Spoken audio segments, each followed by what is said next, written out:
Getting hit multiple times coming out of that bike section. More drivers coming to blows.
Well, hello and good afternoon, everybody. Welcome back to Slow Motion Broadcasting, and welcome back to the Formula Ford Weekend Warriors. This is round number 2 of the season, coming to you today from the Red Bull Ring. My name is Ron Maunz. Alongside me in the commentary booth is Charles Boshell.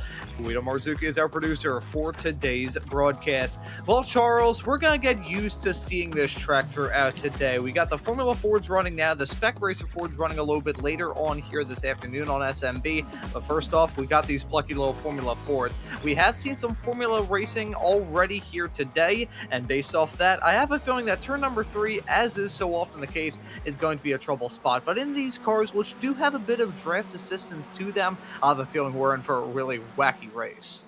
Yeah, absolutely. We did this. We did Red Bull Ring last season. I think in both cars, but not the same day. But yeah, it just makes for really good racing. It is one of those. Obviously, these cars not really as draft heavy as the spec racers that we'll see later. However, they will do a little bit of drafting. But this track is about momentum and keeping that momentum going down these long straightaways, getting out of the corners well, and getting that run down, and then brake management into the corners and through. So I'm sure it's going to be a fantastic race, because it always is when we're doing the Formula Fords.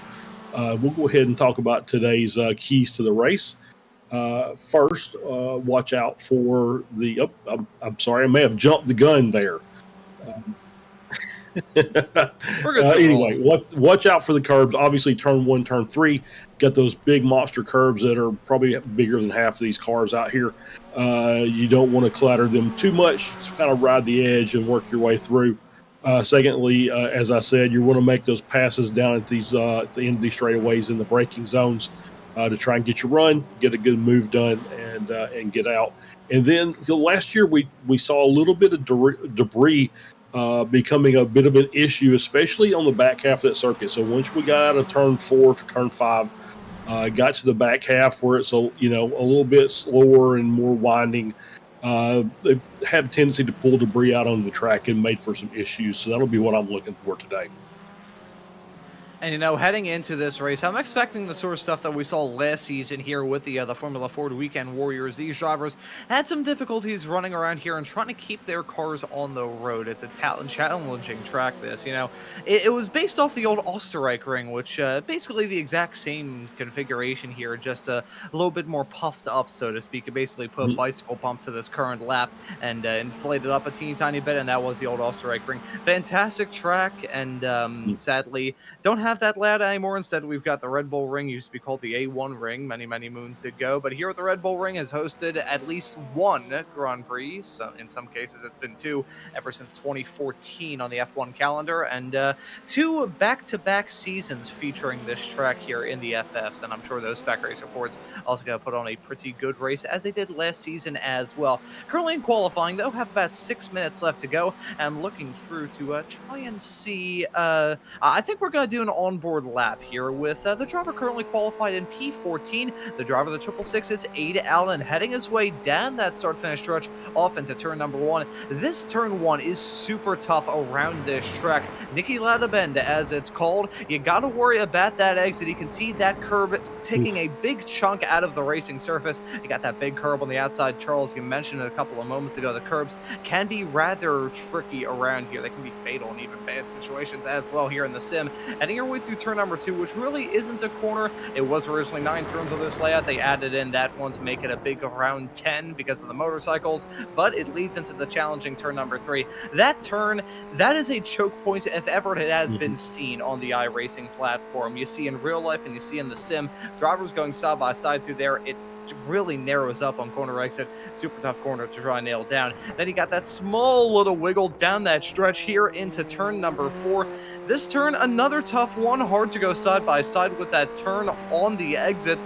Here's turn number 5. Nothing really fancy to say about that. Here's a fancy corner, though. Turn number 6, Power Horse, which you can't horse around heading off through there. That was terrible. I apologize. But if you get that run going through there smooth, you can hit turn number 7, I should say, with a lot of momentum, and keep that momentum rolling as you come out of turn number 8. Turn 8 completely flat, leading your way off into the final 2 turns around this racetrack, where track limits going to be super vital. This is the first one, turn number 9. You want to stay tight to that inside, try and keep that car underneath you as the track falls away. And here's turn number 10. Super tough on exit as well. Those track limits, you can see those drivers a little bit farther in front, utilizing those track limits. You can see them weave down to the inside to try and pursue that slipstream, which is going to be super important here in this qualifying session. Worked out well for Ray Allen as he jumps his way up into the pole position in the Spec 2 category, P4 overall. Daniel Tufts, your reigning champion and winner last time out at Oulton Park, is your current provisional pole sitter, with Alan DeGassis leading the Masters drivers as it stands at the present moment. Yeah, that was a really good lap by Alan. He, like I said, took a little bit of that turn one curve, a little more than I would have liked to see, but everything else was really tidy. Yeah, it was a very, very good lap from 8 Allen. Nice to see that right towards the end of this qualifying session. And since we have a little bit of time left, let's take a brief gander over at those championship points. Only one round on the board, but we're already starting to see some of the drivers move their way up the running order. Let's start off with Spec 1, where Daniel Tufts, after being winless last season en route to the championship, starts off his title defense with a checkered flag at Oulton Park, leading your points with 106 on the board. Mikey Pollard slot in P2, Dortello, Richard Harwood, and Jerome Rodemaker round out your top 5 in Spec 1. Nice to see Dan Witzak up there, your reigning Spec 2 champion. Speaking of Spec 2, let's take a look at the Spec 2 points. It's Jason Shen leading it at the present moment, 72 on the board. Raymond Breakenoff is slotted in second. Womans McCoy is slotted in third. Andrew Love, off the back of a overall win in the Formula V Weekend Warriors race yesterday, is currently in P4 in front of our very own Mr. Joshua Wilkie, off the back of a win in Ron's race nights last night here on Slow Motion Broadcasting. Rounds out your top 5 in Spec 2.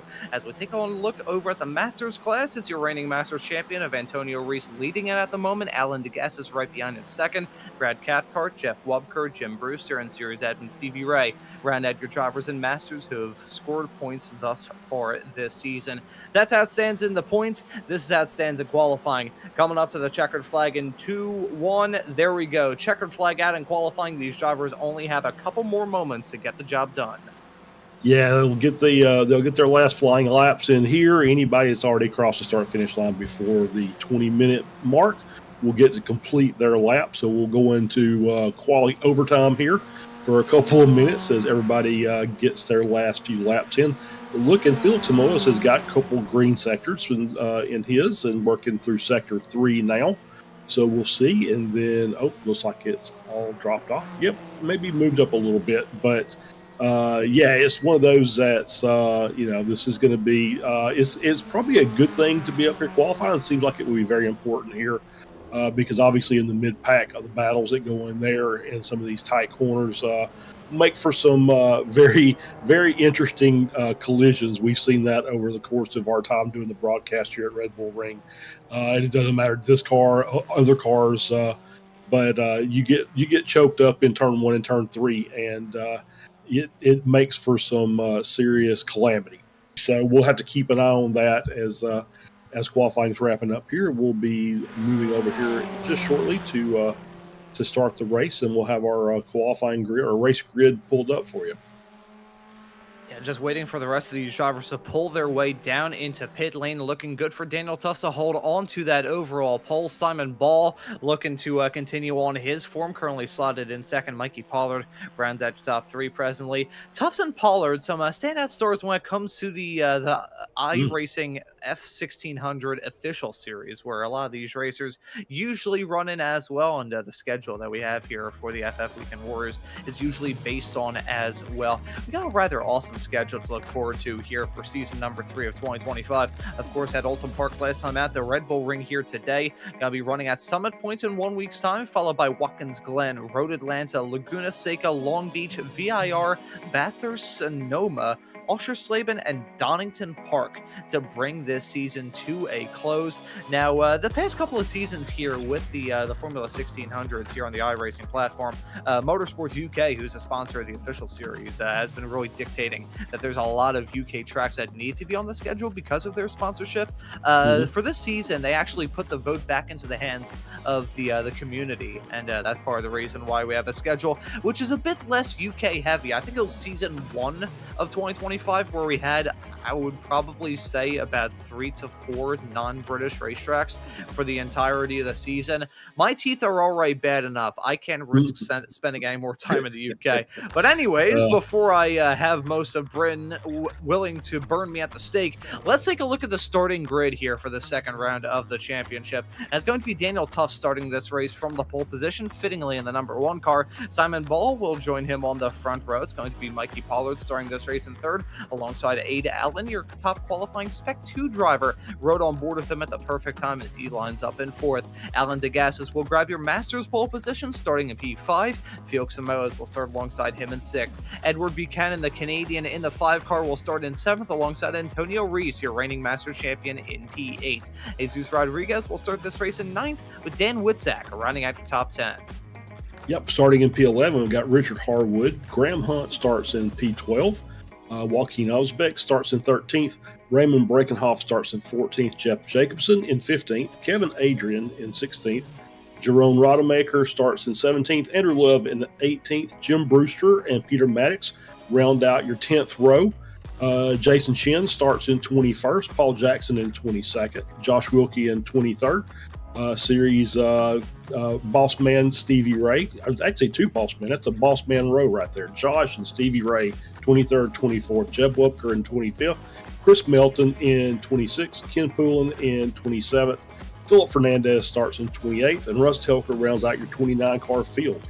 And I was just going to say, Ron, before we get off to this, that little stretch you just mentioned today here at Red Bull Ring, Summit Point next week, Watkins and Road Atlanta. That is a summer swing that's worth watching. So you might want to buckle up for that. That is 4 fantastic racetracks stacked up next to each other, and I'm really looking forward to that. And let me get the line out here real quick. Gives you a very good reason to subscribe and hit that notification bell so you never miss out on any of the racing action. See, I've gotten used to saying that. When I first started saying it on these broadcasts, I sounded like a cattle auctioneer who maybe hit too much of the whiskey. I was just slurring it all together. I've now been able to fully enunciate it, and man, that is a really good schedule to look forward to. Summit Points, I think, is also going to be a double feature as well, because I think next week, unless I'm very much mistaken, the Formula V Weekend Warriors are going to be running there as well. I bring this up every single time I mention Formula V action there at Summit Points. I once did the Bathurst 12-hour show earlier on this year on the iRacing channel, and it was a clip from the Formula V broadcast I did later on that afternoon that ended up on the iRacing socials. So it really shows you how good of racing those cars can put on there. So Summit Points, even good to look forward to for the Formula 4s, because that is going to be a real test of these driver skills. Yeah, it really is. And who we got? We got Brewster, Fernandez, and Telker still in the pits there. Looks like Jim is going to come out. Still waiting to see the other two. I don't see them into their cars, Fernandez and Telker. But I do see Brewster sitting there. Is going to start from the pits.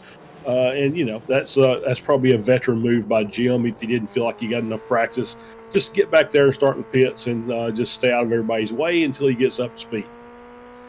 And, you know, speaking about Jim Brewster and his experience around this racetrack, let's flash our minds back to the finish of last season's race here at the Red Bull Ring. There was drama heading up the hill down into turn number 3 at the very end of that race, where the other drivers at the front got choked up a little bit by a lapped car, which happened to be Jim. So he had a first-class 100% premier seat for that disaster heading down into turn number 2. This track is a narrow one. You don't have a whole lot of asphalt runoff to speak of.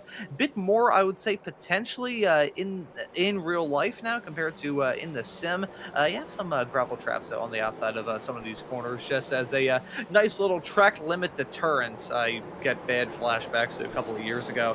They added in, well, like 90 seconds of time penalties 2 hours after the Grand Prix was finished.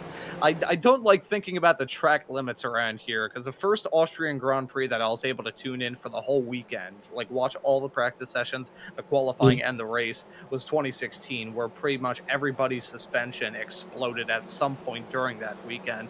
But thankfully, I don't think we'll have to worry about that here at the Red Bull Ring. For round number 2 of the Formula Ford Weekend Warriors, at pace cars made the turn to come down pit lane. The field now in the hands of our pole sitter of Daniel Tufts, waiting for that green flag to come out, which it has now, and the drivers are on their way. That's a good start and a good jump there from Daniel Tufts. You gotta try and lead them comfortably down into turn number 1. The drivers fan out side by side and 3 wide, a little bit farther in the back of shots, but Tufts getting off to a commanding start. He'll lead them coming out turn number 1. They're side by side, 3 wide, still coming out of the turn. Turn 1 being a choke point, but I think turn 3 will be the source of contention. Yeah, absolutely right. But clean start. We didn't have anybody, any major catastrophes through one. So we'll watch them as they head down in three. It looks like they're trying to spread out 2 to 3 wide. Ooh, oh, contact being made. Yeah, more contact being made. Bumper cars down into turn number 3. Is there 3 wide coming out of the turn? These drivers, I mean, I can't necessarily say that I was expecting it to be 100% clean heading off through turn number 3, but well done to these racers. That was very Yeah, smooth. They had their that way was up through that section of the racetrack. that was indeed. I do see that we do have a couple of movers and shakers. Jason Chin's up 4 spots. Jeff Jacobson down. Oh! Oh, there we have that's Peter Maddox around. And he is back on. Didn't see like there's any other contact made. You see the wide wide corner there by Tufts as he comes through there. That's what I talked about a little before the race. You'll start seeing some debris get pulled out onto the track from some of these wide angles through these corners. Yeah, so get used to there being a lot of gravel out here on the racetrack. Flashing our minds back to turn number 2 at Brands Hatch. Mm-hmm. Anyways, we've got Daniel Tuss leading this field around for the first lap. Get off to a flyer of a start is the Brit in the number 1. Was able to grab the win last time out at Alton Park. It wasn't a smooth ride all throughout that race, though. He had some challengers all throughout. He was not able to run away with that one in the slightest. I think he's probably going to hope for a more clean and solid and smooth afternoon where he doesn't have to worry about anyone being a thorn in his side, but at the same time, it's a Red Bull ring. We can see right at the start of lap 2 how strong the draft is, keeping these drivers packed in. I'm really keeping an eye on that. Looks like the gap's coming down. It's about 2 to 3 tenths coming down that straightaway between 1 and 3, between Tufts and Pollard. So he did make up a little bit of ground, but it's not enough. He's going to have to do a little bit of work to get it back up in there. He's right at the edge now, I think, of the draft range from these cars. So he's about 3/4 second back, but he had a good run out of 3. He's made up about a tenth coming down here in the 4. They had their way down into the downhill turn number 4. Let's see if anybody will try and attempt some overtakes off into that section of the racetrack. It's a section where it can either go really well or really, really badly. Look at some stuff that's happened in real life in the past. Max Verstappen. I think Max had his own moment down in there. Actually, no, that was turn number 3 with himself and Leclerc and also Lando last year. But you think of Hamilton and Albon coming to blows heading through turn number 4. It's a section of track where if you get the move done smoothly, you'll be fine. But if you can't get it done with 100% authority, that's going to be where you really start to struggle. So I have a feeling that turn number 4 will be a spot where these drivers will have to play roulette with each other, going for some moves off into that section of the track. Doubly so for some side-by-side action a little bit farther in the back into turn number 9. That's gutsy. Speaking of gutsy, here comes the move from Mikey Pollard trying to get the race lead from Daniel Tuss. He looks for the outside, down into turn number 1, into the bend, not going to be able to clear him there. I think that actually may have hurt the both of them, as here comes Simon Ball. He's going to try and make something work on the number 76. Let's see what the driver from Norway will be able to do as they head their way up the hill into turn number 3 in a few moments. Simon Pollard going to drop down into P3. Simon Ball got to look for the dive on Daniel Tuss. They're side by side off into the turn, and there goes Ball into the race lead. Yeah, well done. It was a well-timed move. Just laid on the brakes down into 3. He was able to get the inside line, get him cleared, and back out. Obviously, that's the best way to do it. You don't want to go side by side through the corners. That's how you lose the most time. And yeah, we're getting back down here, and we're talking about Formula 4 cars and Formula 4 drivers as we got another pass, a little battle here. And that is Simon Ball maintaining the lead over Tufts.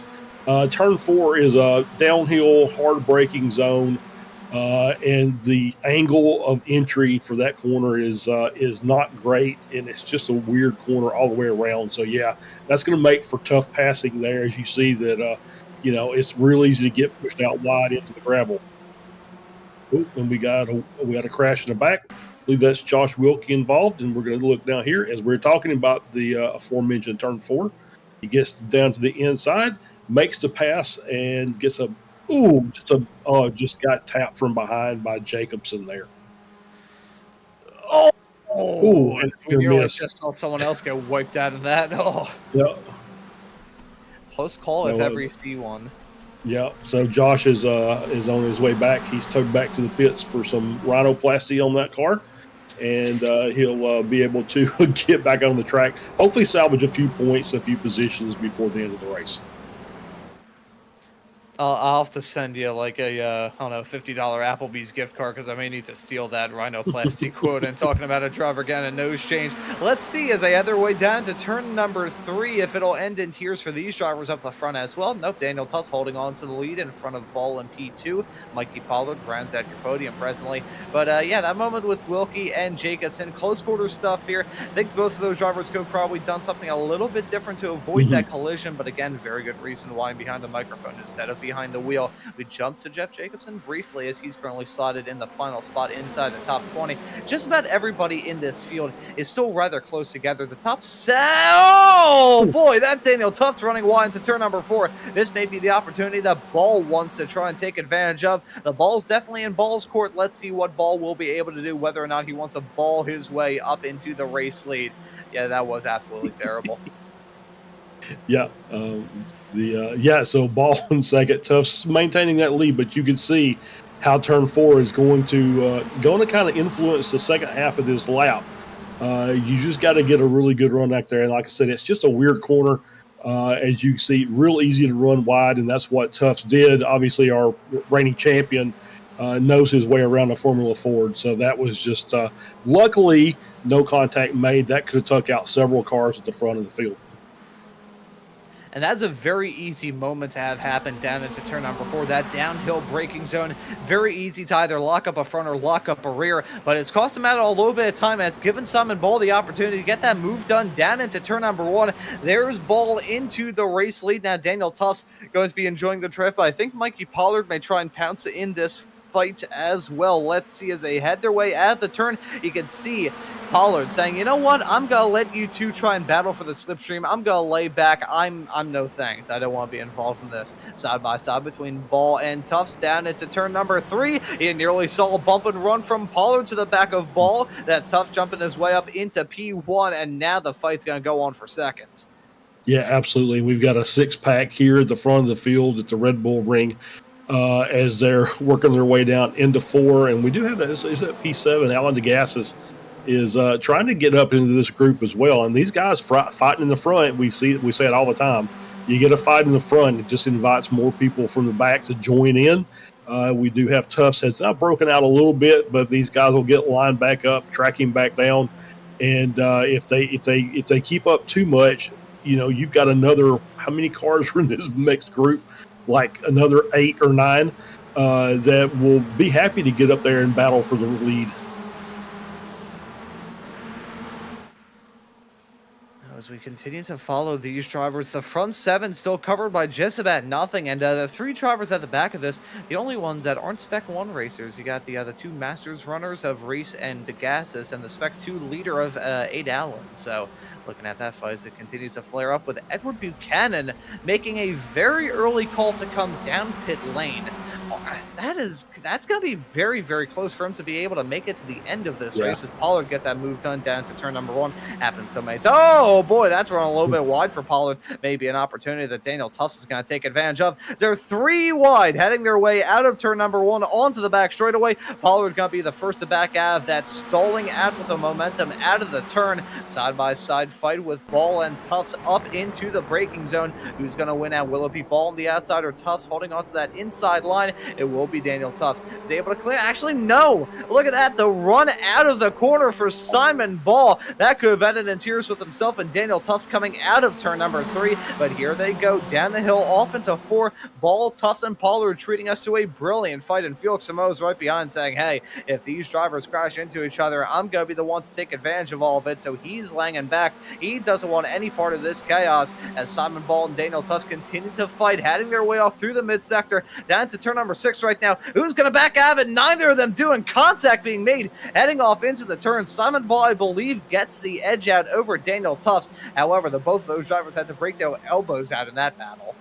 Yeah, absolutely. And the pack, I'm just kind of watching the timing because this battle up front, the gap back to that next group, starting with Whitsack in 8th, is 2.7 and closing, and they're getting a little closer every time these guys in front battle. And you don't want this hornet's nest coming up and joining as we've got another crash on track somewhere. I hear from yep, I think that's Rodemaker. I think we're going to get on board here and see the replay with Maddox again. Okay, and let's see, coming through 6 and then down into 7. And just a little too much speed, maybe a little bit out of the pocket, and just kind of catches the rear of the car, manages to catch it up and not hit anything, but obviously it's going to cost him a little bit of time. And see Brakenhoff coming in, Stevie Ray come into the pits. Feels like now if Stevie's coming in now that may be Ed Buchanan that came in the lap before. Might have been a lap early, so we'll have to see what happens with that. Yeah, I think that'll be borderline for the driver of the number 5 car to be able to make it to the end of this race. May have to do a little bit of clutching and coasting around this track. They're 3 wide, a little bit farther in the back. Look at this fight involving the likes of Jeff Wubker, Chris Melton, and Jeff Jacobson heading their way off into the turn. Contact nearly being made with Jacobson and Melton, though we're nearly going to see some bump drafting action. Hey, I still won't rule it out in the slightest. Look at some more side-by-side fighting going on a little bit farther in front of these racers. I believe that's Dan Witzak and Graham Rory Hunt who are battling tooth and nail heading off into turn number 6. Who's going to win out in that fight? I believe it will be Witzak for now. Jumping back to the front of the field, Daniel Tufts is slotted in P2 right behind Simon Ball. Mikey Pollard still rounds out your podium. Felix Samoas is still running there right behind, just waiting for the opportunity to pounce. Now, Felix Samoas, a veteran of Weekend Warriors competition for several years up to this point. He's a quick driver. He knows as well when to push and when to take it a bit easy. As I think Aid Allen has left that battles, he's made the call to come down pit lane. Interesting stuff that we're seeing in the strategy department today. Yeah, he got out of the middle of that front battle, and that kind of feels like it might be a good idea. The undercut may be a good solution, a good strategy here, but we're going to find out as we're also have Witzak and Hunt in the pits as well. And I'm looking just down the list here. Yeah, so it's we'll see. That's one of those that we won't really know until the pit cycle's done. But Alan going ahead and just trying it out, said, I'll come in now, get out of this battle. I don't want really any part of this. And I'll see if I can get in the back and use the draft of the other cars to make up some time and maybe be able to leapfrog somebody. Yeah, I think that game of leapfrog is going to be the one that these drivers look to try and play. As easy as it is to get some overtakes done out there on the racetrack, I think we will see some of these racers say, you know what, there's too much to risk in terms of getting a move done out there on the track that I'm just going to try and do it in terms of strategy, find myself in no man's land and say, hey, thank you very much for that battling and drama a little bit earlier on. I'll probably clip that into a YouTube short. And then I'm just going to say, I'm going to take this pit stop and I'm going to leave all of you in my dust. So I think that's the strategy that all of these racers have, but only a few will be able to actually execute that properly. Let's just see who be able to do that here today. Ball is still your race leader. Antonio Reese is leading it in the Masters class as Alan DeGasse is right behind. And Andrew Love, as a result of that pit stop we saw a couple of moments ago for Aid Allen, is your current Spec 2 leader. Let's see if any more of these racers inside the top 5 make that call to pit. None of them do. The top 6. I apologize. Nearly forgot Alan DeGasse and all of that. But the top 6 still staying out there for yet another lap and still giving us some side-by-side racing action. As talk about a driver who's definitely one that we cannot discredit. Felix Samoa's last time by sang the quickest lap of the race. Yeah, absolutely. And he's just kind of riding in this draft pack. He's not really making any moves. He's just content to ride around there in P4 and just probably doing some fuel conservation as well. As he's sitting there, he's not really battling with those top 3. Letting them do all the work, breaking, making a hole in the air so he can just slide on through. As we look at this second pack here, being led by Jesus Rodriguez currently, Harwood, Ozbek, Adrian Love, Chin, and Rodemaker. I will say this, that as for now, Aid Allen came out behind Buchanan and Brackenhoff. So he has got some help in front, but obviously Buchanan was able to get out in front, actually because of a 3-second faster pit stop. So that's what's really put him up there with Allen. So that strategy so far for Buchanan's paying off. Now, whether or not if he took enough fuel to get to the end or not remains to be seen. Still a lot of time left to go in this race. Think of the drama we've seen thus far and realize the fact we haven't even hit the halfway mark of this race. One driver, though, who's out of it is Dan Witzak. Not sure what's happened to the driver of the 113 car as he is out of this race, currently classed in P26. It's not sure what the deal was for him. The reigning Spec 2 champion in dominating fashion, making the jump up to Spec 1, had a good result last time out. Not going to get a good one here today as he's going to be out of it all the way down outside the top 25. Tough break for him. At the front of the field, though, it is still very close between these drivers occupying the top 5. I think in all of that, I don't think Gas has had some sort of mistake. He's dropped down a bit in terms of being involved in that fight. He was close to the back of Antonio Reese, but in recent points in time, really losing touch with those cars in front. I think he's at the point now where he may even lose the draft. And once you do, even in these cars that aren't draft-heavy race cars, once you do, you're just going to continue to sink back. Yeah, I think that's exactly what's going to happen. He did make a good lunge down there and made up a little bit of time coming through turn 3. But yeah, he is starting to fall back, and that means he's going to end up getting pulled back into that second group. And then it'll be another fight at the front of that to see who's going to lead that second train. As we still got these 5 cars up front, and they seem to have settled down for for a minute or two as we're working our way through the back half of the lap. In line, so nothing really going on right now. So it looks like they're trying to get lined up and maybe make some lap times and maybe get a breakaway there as we're on board here with Antonio Reese.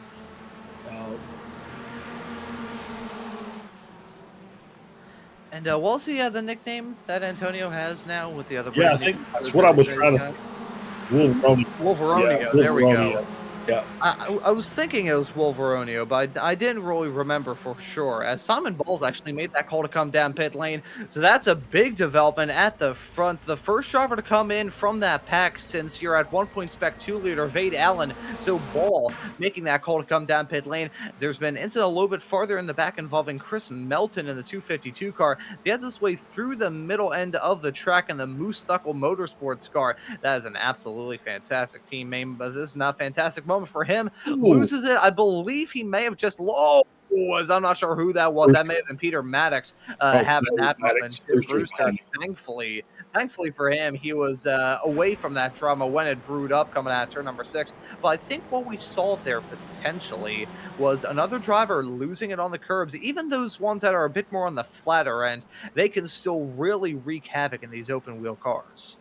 Yeah, they really can. Like I said, that second half of this track, I mean, obviously the first half is it's kind of a test of nerves, but on the second half, it is more of a test of driving ability because you've got some very medium to high speed cornering that you've got to make happen in these cars. And as you can see, you're just dealing with mechanical grip, right? Not really a lot of aero performance you're going to get out of these, other than they're kind of they're shaped like a banana a little bit, so that'll help them work their way through the air. But as far as aerodynamic cornering, not so much. So as we're on here with Ada Allen, who's at P20, he's behind, I think that's maybe Breckenhoff in front of him. So he is in that group, and he does have some drafting help in front. And we'll see if he's able to use this and work up a couple positions and keep his lap time down. As a matter of fact, as I'm looking at it, he was a 10th faster than the leader last lap. So doing a good job. Richard Harwood making that call to come down pit lane as well. This is fascinating when it comes to that strategy as well. We're seeing these drivers go for some more off-the-wall stuff. I feel like in the Formula Ford series, that's usually where we see these drivers go for that off-the-wall strategy. And thinking about the race that we had here last season, I think we saw this play out in very similar fashion last season as well. So maybe it's just something to do with this racetrack, the packs that these drivers get involved in, and saying, hey, I want to be there at the end. And to be there at the end, I want to come down pit lane, get out of this drama, and not end up in some sort of collision. Daniel Tufts last time by was able to clock in the fastest lap of the race, so he is still cooking at the moment in that number 1 car. Let's see if the driver of the number 1 will be able to pop his way up into P number 1, though. Mikey Pollard still holds on to it as this at 1.6 car battle at the front has broken off, not even into a 4-car battle. It feels like more of a 2-and-2 affair as we see Pollard run wide.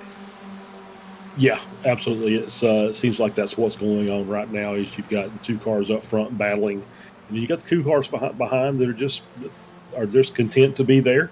And so we're starting to see some of the leading cars come in. So we're getting to the point now we're at the halfway point. So I'm going to guess with Stevie coming in around the 10-minute mark or so. So we'll be looking for all these cars to come in around before 30 minutes is up. So we've got about 5 more laps or something like that of passing or of lapping the track before they have to come in for fuel.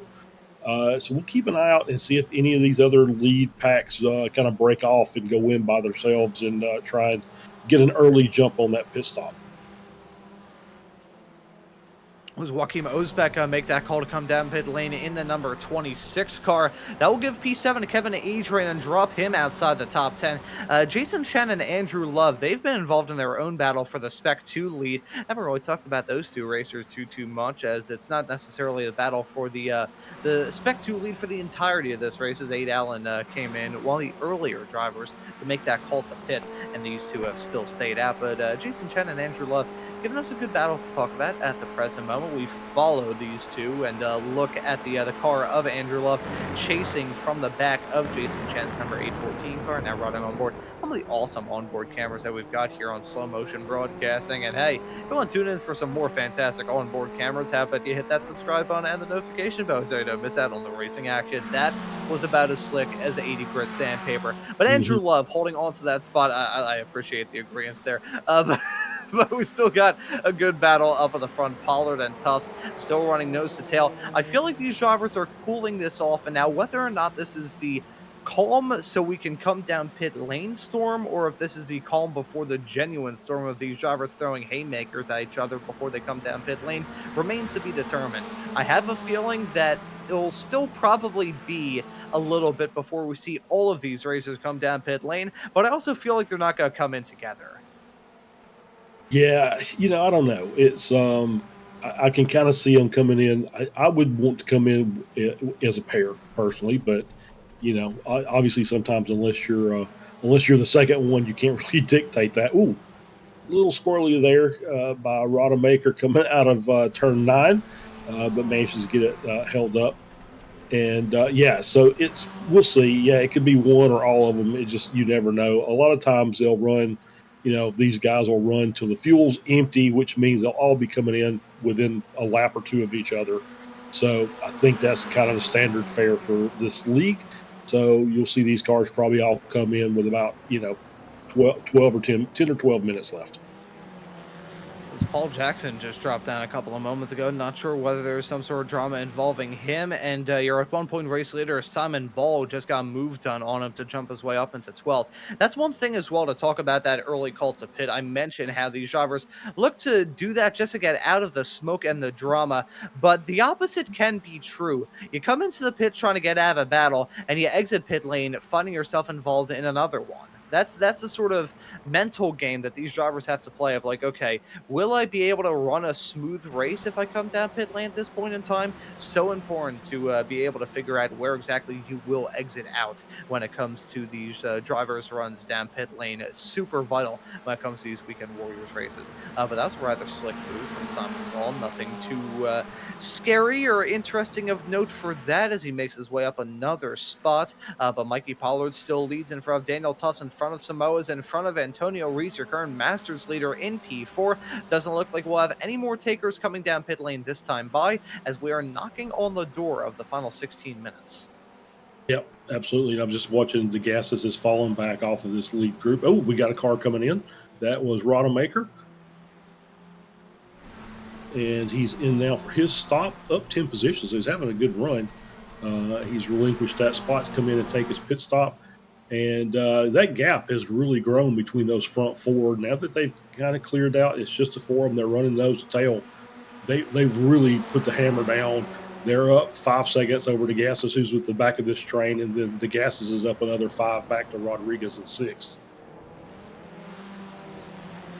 Yeah, so as we start to see more and more drivers make that run to come down pit lane, I continue to be amazed at the rather different strategies that these drivers like to play in a race like this. When it comes to the Weekend Warriors, you usually just see everybody make that call to come down pit lane in the span of about probably 15-ish minutes. I think we're going to see drivers come down pit lane from the minute 8 mark all the way through probably to the minute 38 mark. So we're going to see pit stops all throughout this race as we see 3 wide action down the backstretch. That's Aid Allen in the midst of a hornet's nest with himself, Richard Harwood, and Chris Melton on the inside. Melton backs out of it. Aid Allen looking to jump his way up another couple of spots as here comes Harwood swapping back to the inside line, coming out of turn number 3. It'll be a drag race between these racers down the hill, then back up the hill, then back down the hill into turn 4. Who's going to win out in that fight? Looks like it's going to be Harwood. He gets that move done down the backstretch. So Richard Harwood jumping his way up into P14. However, if he has any sort of trip up, there is a massive pack of race cars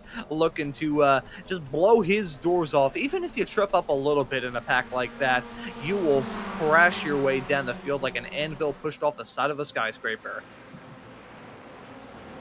Yeah, absolutely. I'm not sure what I can add to that, but yeah, you're right. I'm not sure either. Oh, so yeah, we're 26-minute mark of the race. I feel like we've got, like I said, probably within the next 2 laps, we'll start seeing the rest of the pit stops. So we'll have, I believe, 10 out of the top 11 cars, along with Chris Melton running in 18th, who have not taken a pit stop yet. I'm just kind of looking down the list, and you did mention Dan Witzek out of the race, and just kind of looking at where he stopped.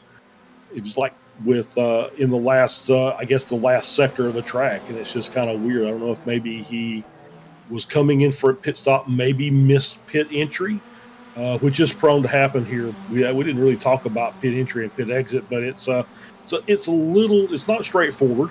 It's a little touch and go. You can get a pretty severe penalty if you deviate, maybe touch the grass outside the white line. So you have to be very careful. And then, of course, pit exit is kind of a walled section coming through turn 1. So currently, this is a hornet's nest as we're back here looking at this group. Brewster obviously started from the pits, is up to P14, so he's having a pretty good day so far. Aid Allen's trying to work his way through and take that spot. Harwood there in P13. Harwood, I believe, has already stopped as well. He has indeed. He stopped at lap 11, so he stopped 4 laps after Allen. So these guys have already made their pit stops, and they're just trying to make the time that they can make here, trying to keep up, and hopefully will end up back up in that lead group by the time they come in for their pit stop. As we're following that pack of cars hang their way off through the mid-sector, they're nearly 3 wide through turn number 6. Now, 3 wide heading down the stretch into turn number 3. That's fair enough. Down to turn 4, you're getting there. Turn 6, these drivers have a couple of screws loose. I say that as me, though, so I have absolutely zero room to judge when it comes to that regard. I lost my marbles a long time ago, and I have not been able to find a single one. Here's Alan Degassis, though, running all by his lonesome in P5. It's a calm race for the driver of the 904 car, but I don't think, unless he has some sort of miracle befall him, he'll be in a position to gain any more spots between now and the end of this race. But thankfully, he won't really be able to lose any more either, as we saw that pack behind, currently being led by Jesus Rodriguez. Here's another pack. We got 1, 2, 3, 4, 5, 6, 7, 8-ish cars involved in this pack. That 8th a little bit farther in the back of Joachim Mosbeck. Not really sure if we can count him at the moment. Oh boy, that could have ended in disaster down to turn number 3. Good move there from Aid Allen, but it's not going to be a successful one as Richard Harwood going to remain in that P13 spot. Now Raymond Breakenoff will look to try and get a move done on him as well. You can see, as it looks like everybody's now out of this race. That's not a good development at all. Every single time something like that happens, I get bad flashbacks at iRacing DDoS attacks a couple of that was last year now, come to think of it. Here's Antonio Reese making that call to come down pit lane. So we haven't had a DDoS attack on iRacing, but we do have some more drivers attacking that pit entry. Yep, absolutely. So Reese is in. That leaves the top 3, Pollard, Tufts, and Samoa's out. And my guess is they'll be able to do another lap, maybe 2, before they have to come in for their stop. So we'll see where Reese comes out in relationship to Allen, because I think that was Allen was up in that front group racing. So we'll see how Allen's managed to do after his undercut attempt. He's still fighting with Harwood here. They're still side by side coming through turn 10, and that is, I think he just got back in time. There is a slowdown on the outside of turn 10 there. and it's Hardwood's going to be very careful that he doesn't get pushed out into that, and that's another 1 second he's end up losing almost wheel to wheel contact there as Allen finally makes his way around. But I think Hardwood got the better run through one, so we'll see if he makes a counter attack here going into 3. It was Stevie Ray and Jeff Jacobson have made a second call to come down pit lane. The case is Stevie. Not sure what the deal is. I'm not sure if those racers who came in a little bit earlier on in this race will be able to make it to the checkered flag on fuel. Let's see if anybody picks up the Thompson Trophy at the end of this race. That's some side-by-side racing going on involving Graham Hunt and Joachim Osbeck. That ends rather smoothly for those races. Actually, I believe that was Hunt and Rodemaker going side-by-side off into turn at number 3. Here's the drivers at the front. It's now 3 and only 3. Let's see if we'll have a breakaway. Oh, that could have ended in tears as Pollard checks up coming down pit lane, and Daniel Tufts nearly runs into the back of him. That's one thing to raise about the pit entry here at the Red Bull Ring. It is so easy for an absolute catastrophe to go down as a result of that pit entry. Yeah, absolutely. And we got DeGassis coming in as well. Rodriguez and Love also coming in for their pit stop. And I will say this, that just a little follow-up, Stevie Ray came in and took fuel, so he did under-fueled on his pit stop, and Jeff Jacobson drove through, so he had to drive through for incident points. And that's one more thing to race. Talking about the track limits here at the Red Bull Ring, can pick up those 1Xs very, very easily. And with this close quarters action, one small little tap and a 4X can really derail your chances of doing well in a race like this. That's some racing involving Jason Chen and Kevin Adrian. That's now for P3 as a result of the pit stops. Neither of these two have made that call to pit, albeit there's not a lot of racers out there on the racetrack who have yet to make that call to stop. In fact, the only 4 drivers who have yet to come down pit lane are your top 4 runners of Daniel Tufts, Felix Samoes, Kevin Adrian, and Jason Chen. So one of these drivers will have to come down pit lane before the others. They will all have to come down pit lane the next 8 minutes. It is not a recommendation to come down pit lane. It is a rule. If you break that rule, you will be sent into a black hole face first. Something like that. I'm not sure that's the penalty, but there is a penalty involved for sure. So that is mandatory pit stop. We have seen races where drivers come in on the final lap, on the white flag lap, and come in, do a quick stop and go and get back out, but not this time. Tufts and Samoa's in from the lead and from P2. Oh, very tight there. Samoa's laid on the brakes trying to maximize his pit entry, and here are the last 2. So all the cars have now entered into the pits. Yeah, so right as I said that, one of them was going to have to come in before the others. It was Daniel Tufts the first to come down pit lane, and he was nearly the only driver to wreck coming down pit lane as a result of a potential tap with himself and Samoas coming into the pits. That could have ended in pure unbridled disaster. Thankfully for those racers, they get out rather smoothly, but Felix Samoas has actually jumped in front of Daniel Tufts. Here we go. Now the fighting is really on, and as we rejoin the race with those 2, there's one more driver involved in all of it. It's going to be Mikey Pollard. Simon Ball has lost touch with these racers a little bit. He'll be on the back foot coming to the end of this race. Has a 3-second gap to try and make up between now and the end. Here comes a move from Pollard, potentially on Tufts, down into turn number 3. Who's going to win out in that battle? Last late breakers off into the turn. Tufts going to have that exit on the high side. Got to keep the momentum rolling down this straightaway. Felix Samoas, though, was able to get that lead as a result of a nearly 1 second quicker pit stop and nearly 1 second quicker down pit lane as well. A little bit under when it comes to both of those stats, but it's enough time to be able to close up that gap, one thing, and get in front of him as another. Yeah, absolutely. And you're exactly right. I was looking at the pit stop times, and Felix, obviously the shortest of all of those, was able to get out and get into the lead, but Pollard done a good job of getting in there a couple of laps early, getting back out, and he's right there in the battle. They're got to be very careful because they do have Simon Ball and Antonio Reese. Both of those cars are capable of winning the race, so you got to make sure that you don't battle too hard to allow those guys to get back up there with you. As we jump back to some action a little bit farther in the back involving some of these racers, Jerome Rodemaker at the center of all of that drama. You got Raymond breaking off right in front, Andrew Love right behind. The car's a little bit farther up the road. Richard Harwood, really the last of the drivers that's in touch with these racers. And we'll say nicely executed run through the pits for Jason Chen, as he's been able to jump into the Spec 2 lead as a result of that pit cycle. It's a swapperoo with Pollard and Daniel Tufts. And in all of that drama, Felix Samoas has been able to break away to an 8, nearly 9/10 of a second lead of this race. Not very many occurrences in which we've seen that here in this race. A driver leading by over a half a second. No, I think Tufts or Pollard had a little bit of a lead earlier in the race like that, but they were able to quickly close that gap back down as they're doing now. Pollard is under 7/10 and closing pretty quickly actually on Samoas. It just seems like as these cars go down these straightaways, they just can't quite get away. So gap's now under a half second. So you can see pushing really hard there between 3 and 4. Pollard hard on the brakes, a little wide there, but manages to hang on to it and has Tufts in tow. And so they're going to do their best to try and catch up. That did allow that. That did ruin all their gains over the previous, couple of sectors of that lap. But that's fine. I think they're going to be able to catch him back up again. Yeah, we still have a little bit of time left to go in this race as well. A tick under 4 minutes left on the clock. I'm not sure how that's going to work out when it comes to these drivers looping around this racetrack.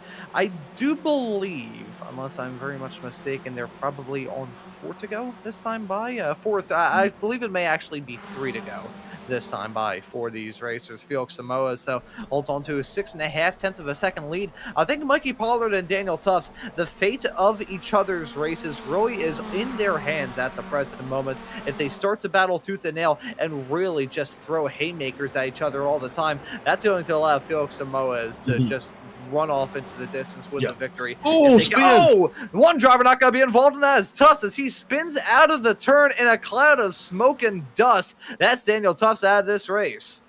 Yeah, absolutely. I did not see what happened. My guess it had something to do with that curb, but they were, he and Pollard have been battling hard the entire race. So let's take a look here from the chopper cam, and as they're working their way down into turn 1. Nice entry line, wide coming through, and jumps the curb, goes airborne, and can't collect the car back up until he's into the tire barrier. So tough break. Was just pushing too hard, and that's what I was talking about at the beginning of the race. Those curbs will absolutely destroy your car and your race all in one fell swoop, and so now it's a 2-car battle up front. Yeah, you know how I said that the fate of this race really depended on Daniel Tufts and Mikey Pollard working together? Throw that out the window. Now Mikey Pollard has only one driver that he can work with, and it is himself. Felix Samoas, though, wants to hold on to this race lead. They were nearly side-by-side, heading their way into turn number 7. They will be side-by-side down to turn number 9. Pollard going to look to try and sweep around the outside. That's a gutsy move. I don't think it's going to be a successful one, though. It was a little bit wide at the turn. Got to pick up another 1X and maybe even a slowdown as well. The track limits here are super nasty as a white flag's in the air. One more lap of racing action, and here comes Pollard with a move off into turn number 1. Will this be a successful one? Will it go the way of Daniel Tufts last time by? Let's see. Goes into the turn, hits the curb, kisses that outside sausage curb and holds on to it. Now Felix Samoas nearly runs himself off into the dirt coming out of the turn, gets into the draft, saves up that run. They're going to be side by side heading up the hill into turn number 3 for the final time. Mikey Pollard will have to hold on to that inside line and play the defensive game as they nearly come to blows into the turn. Pollard late on the brakes. Samoa's getting the over-under, though. He's going to have a beautiful head of speed heading down the backstretch off into turn number 4, but here comes Pollard. Gets another run on him, gets that side drift, and here they go. Got to be stuck on the outside, though, into turn number 4. Don't have a good feeling about this, if I'm being completely honest. Side-by-side racing racing into 4 usually doesn't work, doubly so with the driver missing the apex on the inside. Pollard runs off into the gravel. That may have just about decided this race unless Pollard is going to be able to put his nose to the grindstone and maybe get a move done. Simon Ball and Antonio Reese battling for the final podium spot a little bit farther in the back. A shot. Reese on track for a win in the Masters category, but Samoas and Pollard looking to be the master of the Red Bull Ring today. Who's going to be able to get this win? Samoas leads him coming at turn number 8 for the final time, but Pollard, he's got to run. He's got the momentum. He's got the drift. He pulls the outside, trying to make something work. They nearly touch and bang. Here we go. Side by side through the final few corners. Pollard going to stick it around the outside. He'll still be alongside into turn number 10, but Samoas, as that inside line, runs a little bit wide out of the turn. Looks like he didn't pick up a slowdown. Samoa's going to win this race. Holy cow. Wow. Good run. Great race by Samoa's. Passed when he needed to pass. Great over-under coming out of 3 to get the lead and hang on to it. And a good bit of defensive driving. He raced hard, but raced clean, so no contact between the two cars.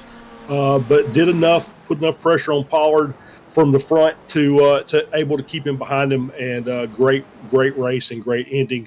Simon Ball, good run. Only a second off that group. If they'd have kept battling a little bit harder, one more lap maybe, you might have had a 4-car battle for the win. And all that, Antonio Reese holds on to the win in the Masters class. Jason Chen grabs a win in the Spec 2 category. That's his second win of the season, so well done to him. Here's Andrew Love as he crosses the line in front of Paul Jackson. I'm still trying to catch my breath after that race. Incredible stuff with Samoas and Pollard. It was going to be an uphill challenge for Pollard once he lost the lead, but man, if he was able to make that stick around the outside of turns number 9 and 10, I mean, that section is hard enough to remain on the road single filed, let alone side by side. So props are due to the both of those racers for keeping it clean and giving us a side by side fight to talk about through the final few corners. But Samoa's just the top of the field, top of the class, and talk about remaining patient all throughout the race. Yeah, absolutely. You're exactly right. That's exactly what it was. He just, as we're on here with Peter Maddox crossing the finish line to be our last qualified driver on the lead lap. So as we've got another replay coming up here, which has glitched for me. And Peter Maddox, unfortunately, having some drama. It's a spin on the last lap of the race. Tough stuff for him. He ends up this race in P23. And Andrew Love also had some drama of his own there as well. We take a look at this replay.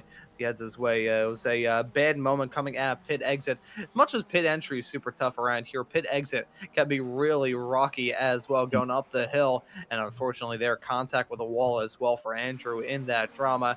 As we'll take a look at some more replays here. The end of the race was dramatic, and not just for the front of the field. Graham Hunt had some own drama of his own, heading down into turn number 3 in the 117 car, down into the turn, and it looks like a simple spin down into the turn. Yeah, pretty straightforward as far as spins go down to 3. Just a little too much speed, kind of over-rotated the rear, and gets it collected and finishes off the lap and the race. And we'll get the results load up here in a couple of moments' time from what was a dramatic and exciting day of racing action here at the Red Bull Ring. Felix Samoas grabs the win at the end of it all. Mikey Pollard, the American, finishes right behind him, P2. Simon Ball rounds out your podium in 3rd. It's going to be Antonio Reese finishing this race in 4th and winning it in the Masters class in the process. Edward Buchanan will finish in P5, fittingly in the number 5 car. Made that strategy work at the end of it all, which I'm a little bit surprised about still. Jesus Rodriguez is class in P6, and I gotta say, a massive thank you to the iRacing gods. The fact we didn't see Simon Ball and Jesus Rodriguez battle in the 76 and 076 cars respectively. That would have been a tough one to call. But Alan DeGastis finishes right behind Rodriguez in P7. Jason Chen grabs his second Spec 2 win of the season in P number 8. Aid Allen will finish in 9th with Richard Harwood rounding out your top 10. Yeah, Joaquin Osbeck finishes in 11th. Raymond Brekenhoff rounds out your Spec 2 podium in 12th. Jerome Rodemaker in 13th. Kevin Adrian 14th. Jeb Webker 15th. Paul Jackson in 16th. Ken Poulin in 17th. Graham Hunt in 18th. Jeff Jacobson in 19th. Chris Melton finishes in 20th. Jim Brewster, 21st. Andrew Love, 22nd. Peter Maddox in 23rd. Daniel Tufts finishes 24th. In 25th is Stevie Ray, Dan Whitsack with the early drama, finishing in 26th. Also, as well as Josh Wilkie with the crash, finishes 27th. Philip Fernandez and Russ Telker did not take the start of the race and be classified in 28th and 29th. And so those are your results at the end of this race here at the Red Bull Ring. Your winner at the end of it all is going to be Felix Samoas. Another good result for him here at early doors into the season of the Weekend Warriors World. And a lot of good racing action to look forward to here on Slow Motion Broadcasting. Have the Spec Race Fords coming up later on this afternoon. And next week we'll have the Formula Fords running at Summit Point. It's a good reason to subscribe and hit that notification bell so you don't miss out on the action. But at the end of it all, Felix Samoas is going to be a race winner. And Charles, I will let you have the chat with our race winner of Samoas. Let's bring Felix in here and have a chat with him.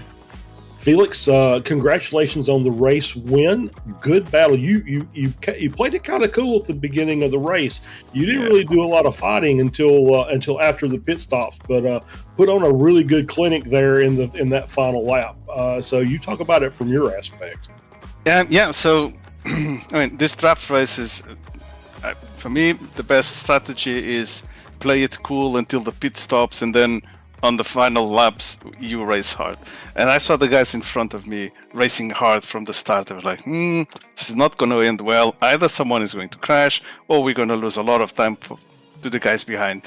But the thing is, they are so fast that even racing hard, they could pull away from as long as I kept in the draft, we pulled away from the guys behind. So yeah, my strategy was that my pace was not better than Pollard, Ball, and I'm missing the name of the other person, Tufts. So the strategy was like, okay, let me stay on the draft, try to save some fuel, and then after the pit stops, let's see how it goes. I wanted to go into the pits when no one was in front of me. That didn't work out well. I maybe I could do another lap, but I didn't want to risk it, and I had to brake really hard. I lost some time. I almost hit Tufts from the rear, entering the pits. But I mean, in the end, all worked out all right. And then I came in front.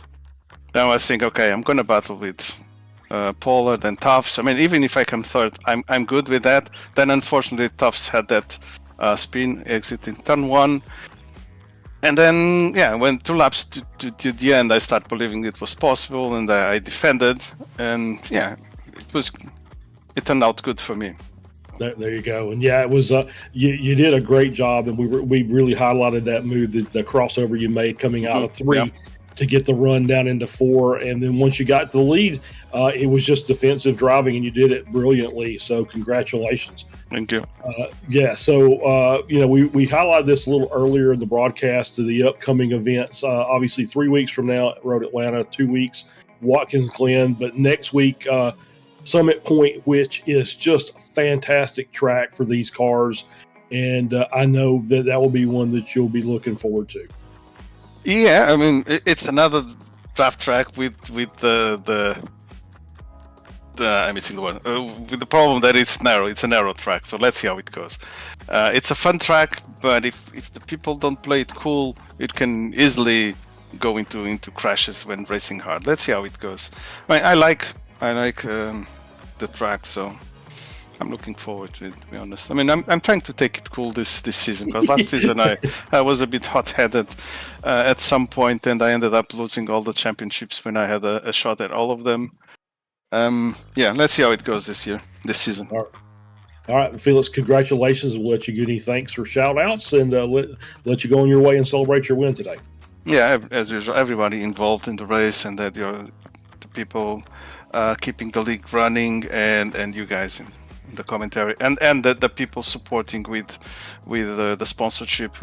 We just found out that we had an anonymous sponsor who sponsored 4 races, I believe. So yeah, you shout out to that person, whoever he is. I mean, you're the man or woman. I don't know who is it. So yeah, that's it basically. All right, Felix, congratulations. We'll see you next week. Okay, ciao. Right. And that right there was Felix Samoz, your race winner at the end of this race here at the Red Bull Ring. I'll look to try and do another performance like that a little bit later on here with the Spec Racer Forwards. But in all that, I want to have a chat with our Spec 2 winner for the second week in a row, Jason Shen, joining us in the commentary booth. Jason, congratulations on win number 2 in 2 races thus far this season. Happy to talk us through this race at the Red Bull Ring today. Hello. I think last week's broadcast I said I was not going to show up today, but I last minute decided to buy this track as well as the 2 other tracks in the schedule from Sonoma and Donington. So I own all the tracks this season now, and I joined during at the beginning of qualifying, and I never driven the track before, so I had to learn it in qualifying as well. So my game plan for the race was just to try to find a draft and stay in a draft and learn my way around the track, so that maybe after, hopefully, so I was gonna pit whenever I didn't have a draft anymore, but luckily I had draft all the way till I somehow managed to catch back up with a Jesus Rodriguez group of cars, and they pitted really late, so I was able to stay behind and stay with them, and they were dragging me along until I figured out how to drive the track fast, and somehow worked out. I was surprised on the pit exit to be in the Spec 2 lead, because I saw some people qualify really far ahead in S2, so I was thinking I'd just drive my own race and not care. So it was, everything went to plan. There were 2 things that didn't go to plan. One is 10 incident points, 10 off tracks, very close to a penalty, so I was kind of clinching. It was towards the end of the race, don't get more off tracks, and don't get a 4X with with contact with another car. And the second thing is I had to, in the pit lane, I had to quickly throw it into reverse because I slightly overshot my pit box. Probably cost me a second, but other than that, it went as well as it could have. Yeah, I think grabbing the Spec 2 win for the second week in a row as well is a rather good way for this race to go. Your first time running here on this track. We've got the Spec Racer Forwards coming up later on at this exact same racetrack. Don't believe I've seen you at there for the SRF. So any chance we may be seeing you at there double dipping and getting your money's worth here with this car? No, I have 0 seat time in the Spec Racer Ford at all. I have never driven it, so that would be a very bad idea. Fair enough. Maybe in the future we'll see you get some seat time in the Spec Racer Forwards. I'd love to see you over there as well. Been pretty good start to the season for you here in the FF, so gonna be moving off to Summit Point in 1 week's time, and looking forward to that race. I'm sure another good track, and one that you hopefully have a bit more experience around. So what are your thoughts heading there in 1 week's time? Oh yeah, Summit Point is a fun track. Hopefully I'll be competitive there again. That track usually does take me a bit longer to get up to speed, I think. So we'll see. And looking forward to seeing you out there on the racetrack as well, Jason. We'll let you give any thanks or shouts out before we let you go and celebrate this win. Well, this time I'll thank you guys for hosting the broadcast, and for the league organizers, Stevie Ray and all the other racers that show up every week. Thanks for putting on a show and a good race. And thank you as well for joining us here in the commentary booth and putting on a good show yourself out there on the track, Jason. Well done on the second straight win, and looking forward to seeing you out there at Summit Point in 1 week's time. All right, thank you. And that right there was Jason Shen, your Spec 2 winner at the end of today. And Charles, I'll let you have a chat with Wolveronio himself, Antonio Reese. Yeah, let's bring Antonio in here. Antonio, congratulations. Another week, another class win. It's becoming like clockwork now. You're just kind of dominating everything. But you basically had the similar strategy that Felix did today. Is you really didn't do a lot of racing early. You just kind of rode in line and let the guys like Tufts and Pollard up front do all the fighting, and you just kind of rode there and secured your class victory by just being patient, not really doing anything risky. Yeah, good night. Yeah, basically you said everything. I don't need to say anything more. Well, I hate asking questions where you don't have a response. so just talk about your race, and obviously, once again, pretty straightforward. Yeah. Me and Felix, we was together on the Discord alone. There was no any other driver there on that channel. Unfortunately, there was a lot of people before on the Weekend Warriors Discord channel, but now there is nobody there. So we end up being very lonely there. So we was helping each other on the quali, get some draft to get at least the best quali we could. And then on the race, we also was trying to avoid start battling or fighting. We just try to keep behind the guys, not slowing down more than was already being done by the guys on the front fighting. And so the guys behind was catching us, then we was kind of keep an eye on them, and we was watching. Then we saw we have some distance from I think it was Jesus, the guy was behind. Mm-hmm. And then we was quite comfortable at a certain point, and then later on I saw the Gazis, my class competitor, Mm-hmm. also was dropping a little bit, so I was getting more comfortable, and I just keep going from that point. And then we have the pit stop. We was discussing who stopped first, and then I stopped first because we don't stop together at the same time. And then we was waiting the other guys to pit, and so we win the chance to pit without not getting any car around. So we decided to stop on the pit. Afterwards, I think three laps after the full finish. Yeah, so sounds like you and Felix had the game plan, and it worked out perfectly for both of you. He got the race win, and you got the class win, and everybody goes home. Yeah, was cool. It was really cool. Yeah, it's true. Well, we got Summit Point next week. So obviously fan favorite. I think probably a driver favorite too. It's a little tighter track, but overall always makes for really good racing. Yeah, it's true. It's a track much more challenging, especially because you have to deal a lot with the whatever position you get. You try to keep it as much as you can, since it's very difficult to pass. But there is a spot where you can really overtake, and you can still gain or lose positions. But it's a more technical and more. Even everybody knows the track, so I think the times is going to be very close from the first to the last. Yeah, I think that's what we usually see. Antonio, congratulations again. We'll let you give any thanks. Thank you. Before you go, and we'll let you go celebrate. Yeah. For you guys, for the broadcast, and for having me as well on the interview, and for the Steve Ray and all the the guys that helped Stevie to organize everything, and as well for the sponsor. I think he's an anonymous sponsor for these next 4 races, and also for the guys that are watching us on YouTube. Hey guys, don't forget to touch that bell to follow the channel, and for the drivers. All right, Antonio, congratulations again, and we'll see you. Are you doing Spec Racer today? Yeah, sure. I'll be there. Okay. I'll be have fun with the guys. All right, we'll see you in a few minutes then. Yeah, good to see you. Thank you. All right, okay, take care. See you. Bye-bye. Take care as well. Thank you.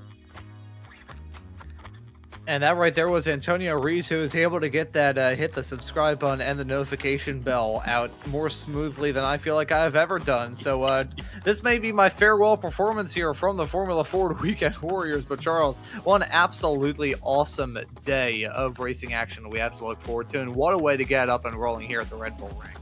Yeah, that's a good precursor to the race we're about to have with the spec racers here in about an hour. Just draft to the maximum and still making those moves down into the corners. Still have to worry about the curbs because the spec racers don't like those sausage curbs either. So we're in for a good one here. Had a great one already. We're going to have another great one here in about an hour or so.